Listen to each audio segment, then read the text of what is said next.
Akkam ooltan fayyaa keessanii har'a barnoota ni qabadhee jiru waa'ee harma guusaadha. Harma guusaan daa'imman erga waggaa 2 harma hodhanii booda akkamiin guusuu danda'u exactly yoomi kan guusuu qabu kan jedhu irratti barnoota gabaabduu akka hubannoof ta'utti qabadheen jira. Mee akka armaan gaditti hordofaa. Harma guusaan mala ittiin daa'ima harma hodhaa ture yookaan hodhaa jiru harma irraa fageessan yookiis harma daa'ima irraa dhaabanidha. Yoom eegalamuu qaba kan jedhuufi akkuma beekamu daa'imni hanga ji'a ja'aatti harma haadhaa qofa hodhuu qaba. Aannan harma haadhaa tasuma wanta bakka buutee hin qabnedha. Waa'ee kana hedduu kaasneerra. Kanaaf dirqama hanga haati fayyaa taatee hoosisuu dandeessutti hanga ji'a ja'aatti harma haadhaa qofa daa'immaniif kennuun yookaan hoosisuun barbaachisaadha jechuudha. Ji'a ja'a irraa kaasee hanga waggaa 2tti nyaatni dabalataa kennamuufii qaba. Aannan harma haadhaa waliin jechuudha. Gama mana yaalaadhaan exactly waggaa 2tti daa'imni harma guuruu danda'a jedhamu malee guyyaama sana har'a waggaa 2 isaadha birthday isaadha harma dhaabuun qaba jedhanii murteessuu hin danda'an maatiin. Akkasis ta'uu hin qabu. Kan ta'uu qabu maadha naannoo waggaa 2 ta'ee wanti predict godhuu danda'an jiru. Yoo maaltu maal arge yoo maal ta'e dhiisuu danda'a kan jedhu. Kanneen armaan gadii yeroo itti harma guusaan eegalamuu qabu kan nuuf eeranidha. Isaanis kan jalqabaa daa'imni nyaata dabalataan kennamu baay'inaa fi gosa garaagaraa yoo sirriitti fudhata ta'edha. Gosa adda addaa kan mineraalota, pirootinii, kaarboohayidireetii, faatii wantoota adda addaa daa'immaniif kennan baay'inaanis ta'e gosaan yoo sirriitti fudhate. Kan lammaffaa daa'imni yoo harma haadhaa yeroo hedduun fayyadamu ta'e yeroo rafullee hin barbaadu ta'e fakkeenyaaf irriba rafuuf harma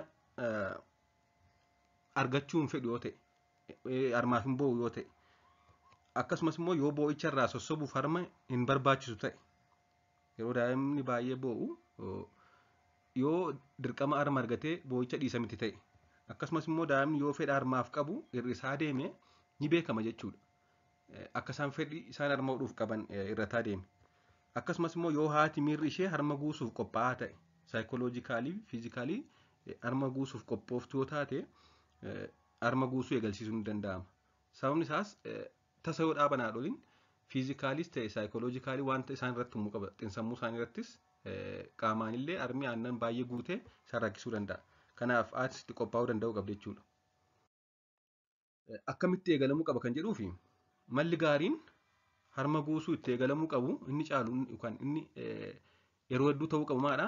Nyaata dabalataan kennamu sana isa daa'imni baay'ee hin jaallanne xiqqeessaa deemuu, isa daa'imni baay'ee jaallatu immoo dabalaa deemuudha. Daa'imni nyaata dabalataa kan inni baay'ee jaallatu yoo yeroo yerootti argate harma hir'isaa deema jechuudha ofuma isaa. Jechuunis kan inni irra caalaatti fudhachuuf fedhu dabalanii fi kan inni baay'ee hin barbaanne immoo hir'isaa deemu sanaa booddee akka harma irraanfataa deemu taasisuudha. Akka barsiifataatti hawaasa keenya keessatti immoo kan argamu maadha.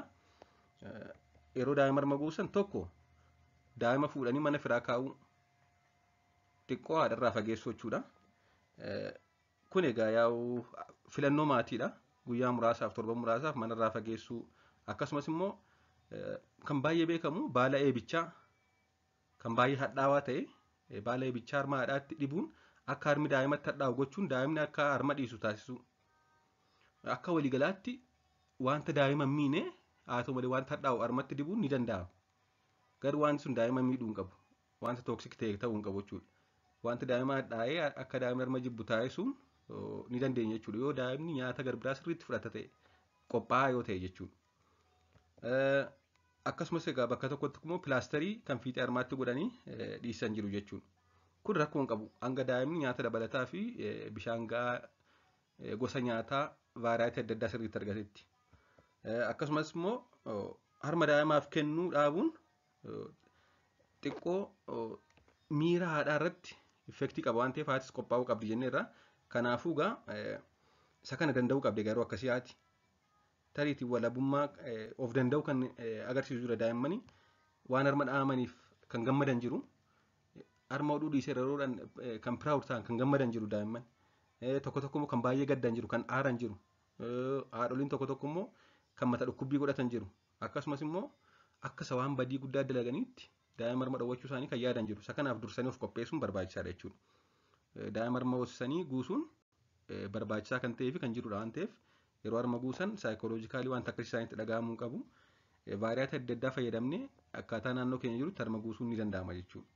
Haa ta'u malee wanti hadhaawaa nuti harmatti dibnee akka isaan dhiisan taasisnu wanta daa'ima miidhuu ta'uu hin qabu. Waa'ee harma guusuu ilaalchisee barnoota hubannoo gabaabsee qabadhe kanumadha. Waan dhaggeeffattaniif hedduu galatoomaa. Chaanalii kanaaf haaraa taanaan sabiskiraayib gochuun dagatinaa. Turtii gaarii.